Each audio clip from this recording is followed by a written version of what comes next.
नमस्कार दोस्तों, हीरानगर और कठुआ पर्सनालिटी में मैं रजत आप तमाम दर्शकों का हार्दिक स्वागत करता हूं। कहते हैं पहले अजमाया स्ट्रॉबेरी में हाथ, अब किस्मत है तरबूज के साथ। ये मैंने आज क्यों बोला, क्योंकि आज हम एक बार फिर धीरज फॉर्म में आ चुके हैं।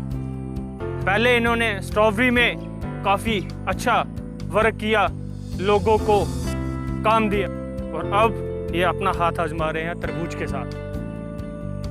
आज मेरे साथ धीरज फार्म के ऑनर धीरज जी और उनकी पंचायत के सरपंच रवि कुमार जी, इन दोनों से बात करेंगे और जानेंगे कि जो तरबूज लगाने का आइडिया कहाँ से आया और इसको लगाने का तरीका क्या है। हमारे चैनल में आपका बहुत बहुत स्वागत है।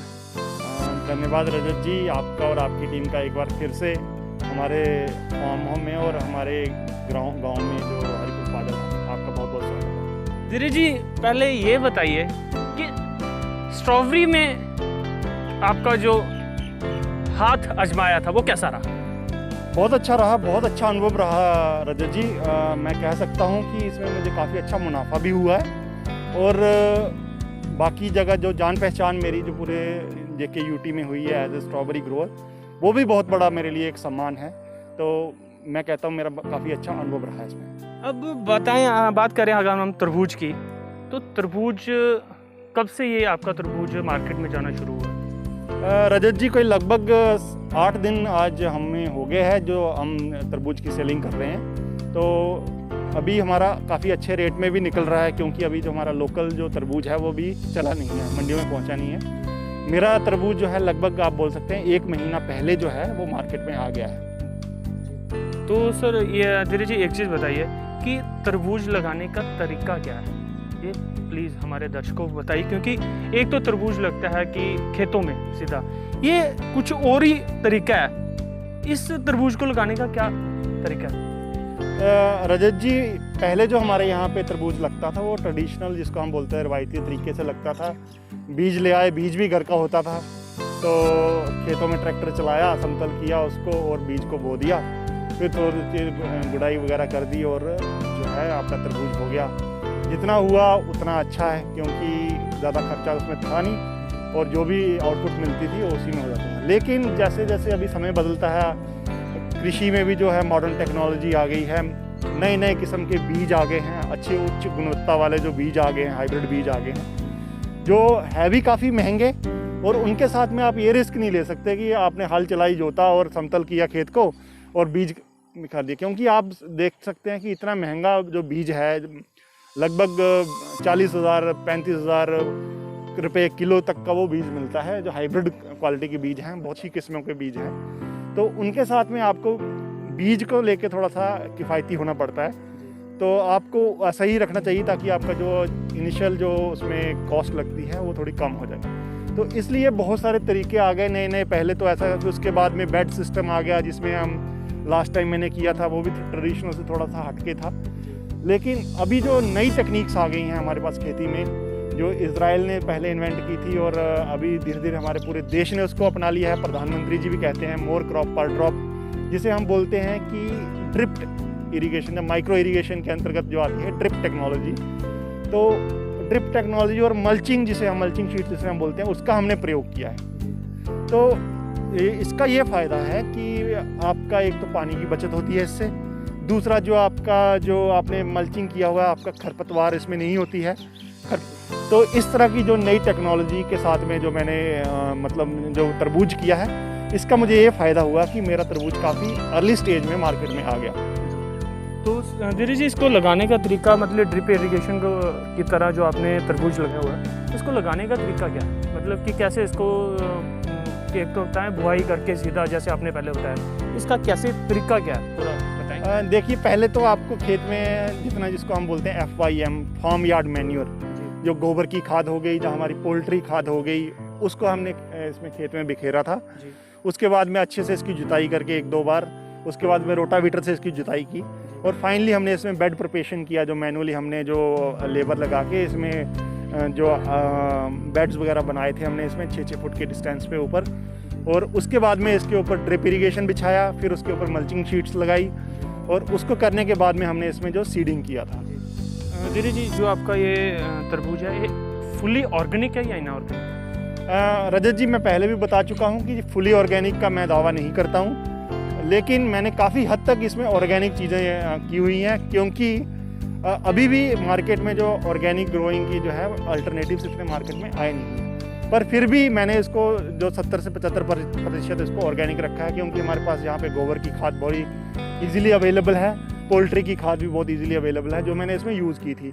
प्लस जो है मार्केट में जो ऑर्गेनिक प्रोडक्ट्स आते हैं, जैसे सीवीड एक्सट्रैक्ट, बायोवीटा हम जिसको बोलते हैं, वो भी इसमें मैंने यूज़ किया है, नीम ऑयल वगैरह इसमें यूज़ किया है। और आप देख सकते हैं, मैं आपको दिखाना चाहूँगा, बहुत जगह पे मैंने इसके फेरोमोन ट्रैप्स जो है ये लगाए हुए हैं, आप देखेंगे इसको, फेरोमोन ट्रैप्स या स्टिकी पेपर जिसको आप बोल सकते हैं। तो इससे ये होता है कि जो आपका इंसेक्ट कंट्रोल में आपको मदद मिलती है, तो आप जो इंसेक्ट कंट्रोल बड़े बायोलॉजिकल तरीके से कर लेते हैं, क्योंकि जो इंसेक्ट के मदर्स होते हैं, मतलब पेरेंट्स होते हैं, वही आप इनको कैच कर लेते हो। तो आपका तो एक तो ये होता है कि आपका इंसेक्टिसाइड्स का खर्चा बचता है, और दूसरा ये होता है उससे कि आप बेवजह इंसेक्टिसाइड या पेस्टिसाइड यूज़ करने से बचते हैं। लोगों को भी इस जो मतलब जो खाने वाला है उसका भी इसमें फ़ायदा होता है। धीरज जी, अभी तक जो आपका ये तरबूज है, ये कहाँ कहाँ सप्लाई हो चुका है और कहाँ कहाँ हो रहा है? देखिए, अभी तो हम इसको लोकल सेल ही कर रहे हैं, क्योंकि अभी तक हमारी प्रोडक्शन उस लेवल पे नहीं पहुंची थी। लेकिन आज हमने जो है पहला जो अपना शिप मतलब पहली बार आज हमने पठानकोट मंडी में भेजा है। काफ़ी अच्छा रेट हमको मिला है। प्लस मैं अभी एग्रीकल्चर ऑफिसर जो है, सब डिविजनल एग्रीकल्चर ऑफिसर हमारे एरिया के, उनके पास भी मिलने गया था। तो वो मेरे को बोल रहे थे कि डिपार्टमेंट के पास में एक रेफ्रिजरेटेड उनके पास ट्रक है, तो जिसका बहुत ही मिनिमल कॉस्ट, मतलब आप सोच सकते हैं कि सिर्फ फ्यूल के कॉस्ट पे वो हमको दे देते हैं। तो जिससे आप उसको मतलब वो बोल रहे हैं कि आप श्रीनगर मंडी वगैरह में लेके जाइए, आपके पास तैयार हो गया है, तो आपको वहाँ पे काफ़ी अच्छा रेट मिल जाएगा। मैं उनके पास में ये उसकी मोडालिटीज़ अभी डिस्कस करके आया हूँ। तो धीरज जी, बहुत बहुत शुभकामनाएं आपको इस काम के लिए। हम ये चाहते हैं कि आप दिन ब दिन तरक्की करो और हमारे हीरानगर तहसील का, डिस्ट्रिक्ट कठुआ का नाम रोशन करो। बहुत बहुत धन्यवाद रजत जी आपका, आपकी शुभकामनाओं के लिए। और मैं भी यही चाहता हूँ कि हमारा जो एरिया है, इसमें जो लोग हैं वो उनकी खुशहाल और समृद्ध बने।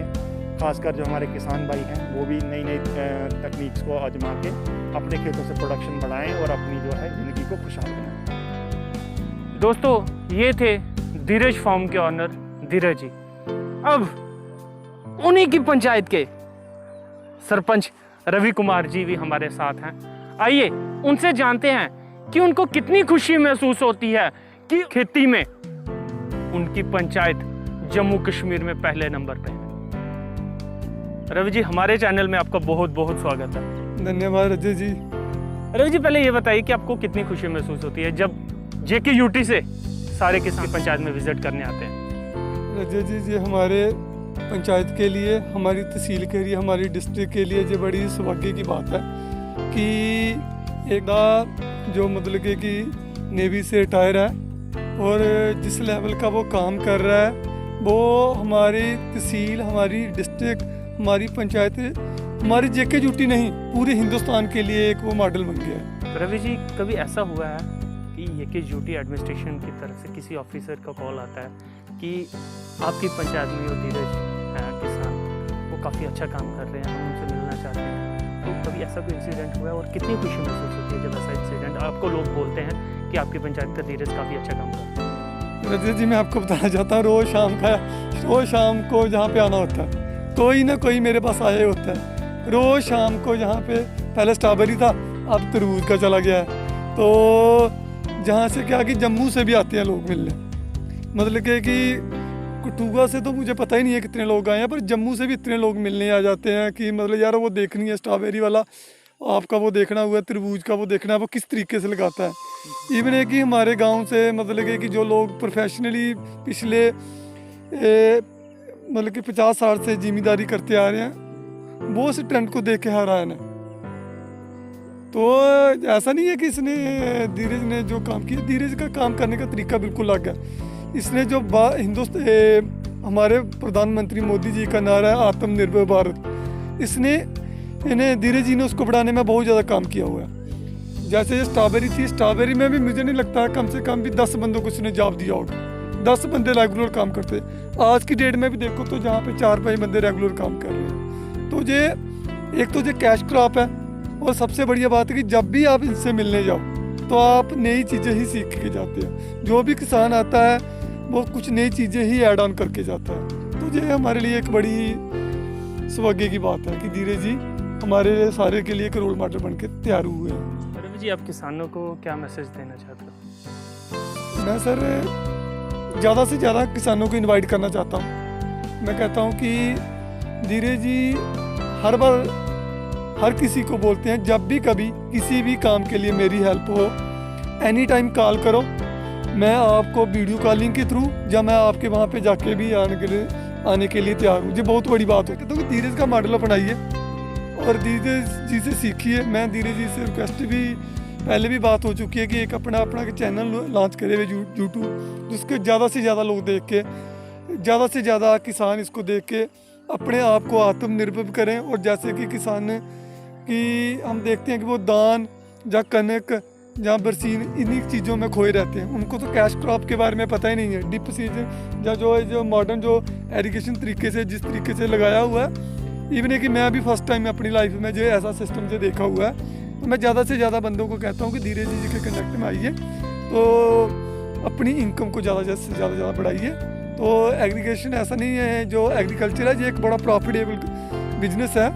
तो अगर आप इसको प्रॉपर तरीके से करेंगे तो मैं सारों को एक बार दोबारा धीरज जी का, ठीक है, तो और इसकी फैमिली का भी सारों का मतलब जिनको जो इनको सपोर्ट कर रहे हैं, क्योंकि एक गवर्नमेंट जॉब में ऑलरेडी इन्होंने एक दो जॉब छोड़ चुके हैं और एक दो उनके पास ऑर्डर पड़ा हुआ है। मुझे नहीं लगता है कि जो सारा कुछ छोड़ के फिर भी इसी के पीछे पड़ा है।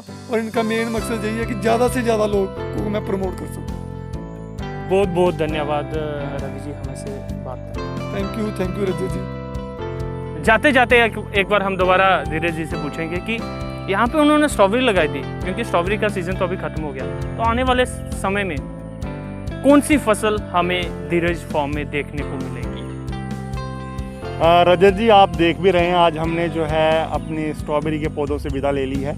पीछे आप देख रहे हैं कि हमने अपरूटिंग जो है इनका स्टार्ट कर दिया है, और मल्च और ड्रिप इरीगेशन का इंफ्रास्ट्रक्चर अभी भी वैसा का वैसा ही है। और मेरा ये प्लान है कि इसी इंफ्रास्ट्रक्चर को यूज़ करते हुए जो मल्च और ड्रिप इरीगेशन हमारी लगी हुई है, जो हमारा खर्चा हुआ है, तो इसी के ऊपर क्यों ना एक और क्रॉप ले ली जाए, ताकि जो मेरी जो इनपुट कॉस्ट है वो कम हो जाए। क्योंकि इसके ऊपर मैंने तो खर्चा किया ही हुआ है पहले से, और मुझे ज़्यादा खर्चा ना करना पड़े, सिर्फ बीज वगैरह का और थोड़ा बहुत जो है निराई गुड़ाई का और जो अपने लेबर कॉस्ट पड़े, और इसी के ऊपर जो है वो मैं एक और फसल ले लूँ, ताकि जो है मेरी, देखिए हम जो किसान हैं, हमारे का यही सबसे बड़ा होता है कि हमने जो देखना है कि हमारे कम से कम इनपुट में मैक्सिमम मुनाफा कैसे मिल जाए। एक बिजनेसमैन की तरह सोच रखनी चाहिए, ताकि हम जो है मतलब जो खेती किसानी जो है वो सस्टेनेबल हो सके हमारे लिए। तो इस तरह से मैंने आपने देखा होगा पीछे जो है हमने अभी इसकी अपरूटिंग करके, अब नेक्स्ट जो इसमें जो बरसात के सीज़न में, मानसून के सीज़न में, उसके बाद में जो हम इसमें अभी कुछ एक हफ्ते के अंदर इसमें सीडिंग कर देंगे। तो अभी हमारा ये प्लान है कि इसमें सब्जी उगाई जाए, तोरी और करेले की, और जुकनी का भी इसमें मैं एक्सपेरिमेंट करने वाला हूँ। देखते हैं कि उसमें क्या रिजल्ट आता है। धीरज जी, जब आप विदा लेते हो अपने सीजनेबल फ्रूट से या सब्जी से, मन दुखी होता है या खुश होता है?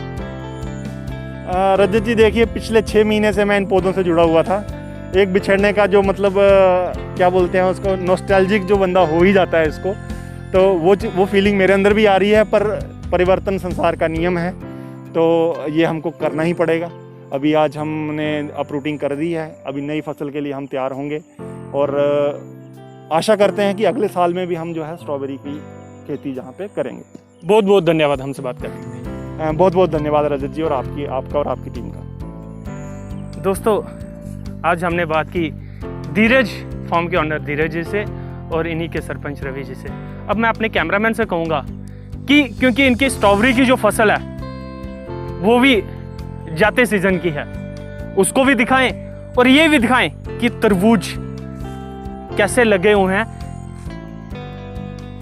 सकते हैं यहाँ पे जो कितनी अच्छी fruit setting जो है मेरी यहाँ पे हुई है, आप देख सकते हैं। ये इतने से एक कम एरिया में जो है आप देख सकते हैं 8-10 जो है तरबूज यहाँ पे लगे हुए हैं, वैसे ही इधर लगे हुए हैं। तो बड़ी अच्छी बम्पर जो क्रॉप है वो मेरी यहाँ पे तरबूज की हुई है इस बार।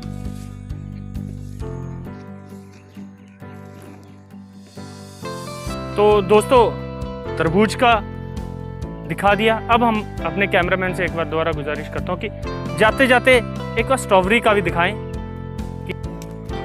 कि आप देख रहे हो कि कहाँ हमें धीरज फॉर्म में स्ट्रॉबेरी देखने को मिलती है, और लेकिन अब इसको जगह को खाली किया जा रहा है सब्जियों के लिए, फुली ऑर्गेनिक सब्जियों के लिए। तो आज हम थे धीरज फॉर्म में, यहाँ पे उनसे तरबूज की खेती के बारे में बात की, और ये भी बात की कि आने वाले समय में हमें धीरज फॉर्म में कौन सी फसल देखने को मिलेगी। मुझे रजत को दीजिए इजाजत, कैमरामैन साहिल शर्मा के साथ। धन्यवाद। जय हिंद, जय भारत, जय श्री राम।